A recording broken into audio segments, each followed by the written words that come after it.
What's up, y'all? We're here. Good morning. And of course, like I said, there's going to be a lot more of this. I'm going to be pushing these out, and there are going to be an awful lot of morning videos, so look out for these. But I think what we'll go ahead and call this is after having slept on it shit.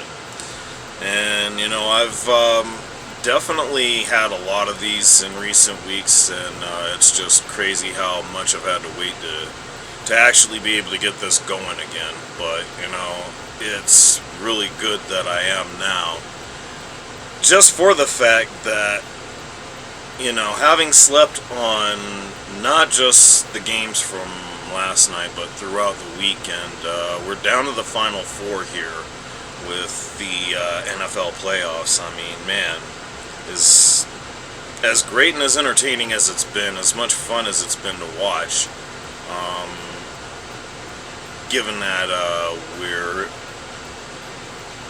yet another season removed from the last time the Broncos were in it, but that's neither here nor there. I mean, we get what we deserve on that shit for a variety of reasons, but we're going to talk about that, believe me. More Broncos talk is definitely going to be back, but maybe today, maybe tomorrow, we'll see on that one.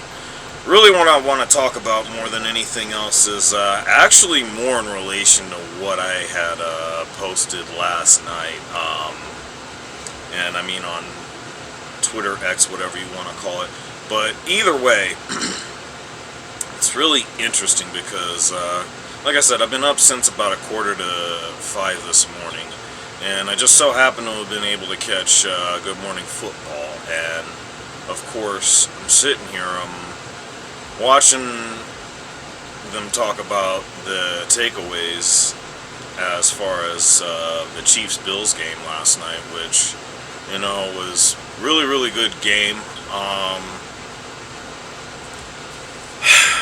I gotta go in on this because it's, first off, it's like, how do I not? Because I think about the things that have happened over the course of time, you know, and, you know, just having grown up through having watched Montana and ultimately the Cowboys, as annoying as that was, and then ultimately going into the Patriots dynasty with Brady and Belichick.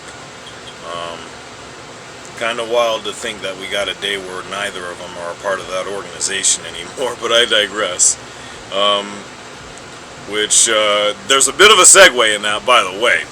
But it's just really wild because I think about all these dynasties, these juggernaut teams. And the funny thing about it is that the Broncos had an opportunity to be that, only it was at the end of Elway's run. Same was the case with Peyton. But either way, I'm thinking about this here, and it just blows my mind how, you know, there are just countless opportunities for a lot of different teams. And it's also happened in sports too, you know. As a lot of people know, and I've made no secret of this, I grew up being a Bulls fan. I still am one, although I'm not really sure why these days anymore. Just gonna put that one out there, but that aside, it wasn't like there weren't opportunities, and shout out to the Houston Rockets for having capitalized on every bit of the 2 years of opportunity they have when MJ had his first retirement. But when he came back, though, it's a little bit of a different story. And the only reason nobody actually beat him is because Jerry Krause wouldn't give him that opportunity. Got things I want to say about that, too, at some point. But another place, another time. Or another vid, another time. But truth be told, you know, it was just a matter of he was that much better. I mean, at least we could say that in his case. I would have liked to have thought that with certain moves being made, Houston might have been that one team that could have had that shot. I mean, it certainly would have been the case had he not retired that first time around, but who knows? I mean, it's MJ. Anything is likely possible at this point, or at that point when it comes to that. But even with all that being said, you know, I think my real thought process to this is you look at what you have with Mahomes and the Chiefs, Andy Reid and all them. I mean, they're not necessarily unbeatable. They've proven they could be beaten, and they actually not only have been, but I still say this, they won one on a call that probably should have been a no call, but I mean, it is what it is. That's just what happens in sports. It's just like that. All the same though, when you look at the game last night, this is something a little bit different here, because in the first half they were going blow for blow with them, but the second half the Bills just started sputtering off a bit offensively.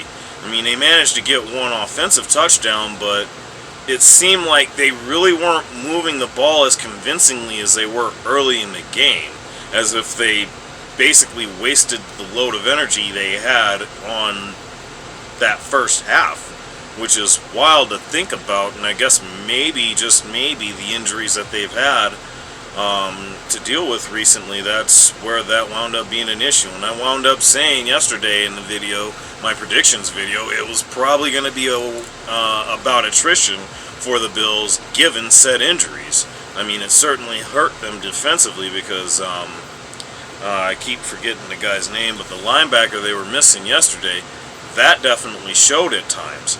I mean, defensively the Bills did a pretty good job, but eventually they wound up getting worn down.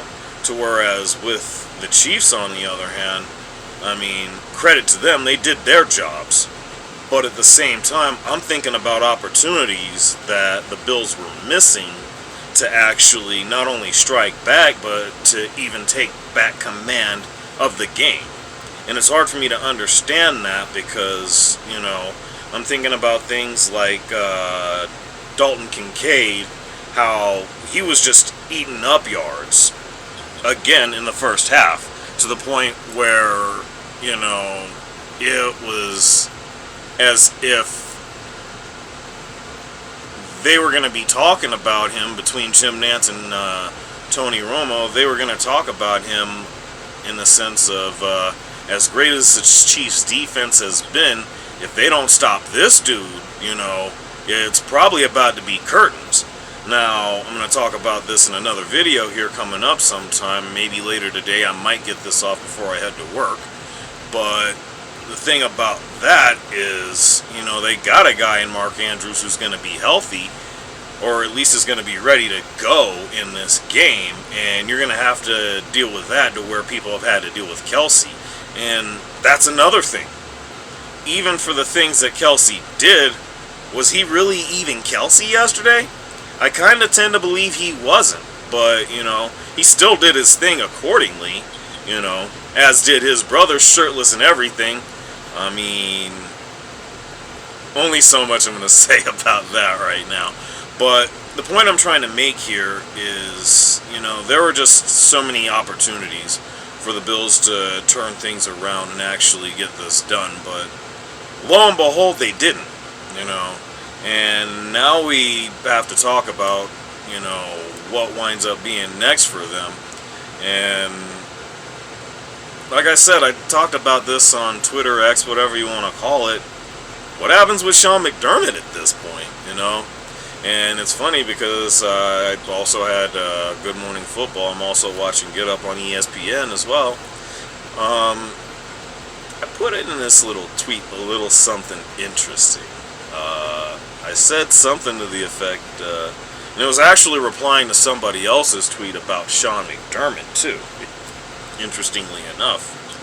And I replied, you know, I can't disagree with that, and I'm paraphrasing, but you know, interestingly enough, if he ends up being up out of there, what if it wound up being Belichick? I mean, It's wild enough to happen for a variety of reasons, especially the in-division shit that exists between them and New England. Honestly, at this point right now, I feel like it's going to be Atlanta for Belichick, but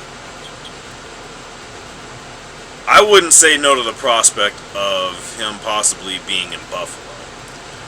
There are going to be quite a few different names that are going to be linked to that job. Even if not Belichick, hell, I would think a guy like Mike Vrabel might actually be the shot in the arm that they need. I mean, maybe he can do for them what he tried to do for Tennessee, and hopefully with Josh Allen, he'll actually be able to sustain it, to whereas he had to go with Ryan Tannehill, a little bit of Malik Willis, and of course now Will Levis, which I mean, I'm thinking that guy might actually be something, but we'll see. I mean, it's going to be interesting since Derrick Henry's not going to be there anymore, but yeah, I'm a little over on this than I wanted to be, but yeah, let me know what y'all think. I mean, am I being wild for that? Can we see Belichick in Buffalo? It's a thought. It's just a thought, man. I mean, gotta put these things out there. Gotta put these things out there. I'll see y'all.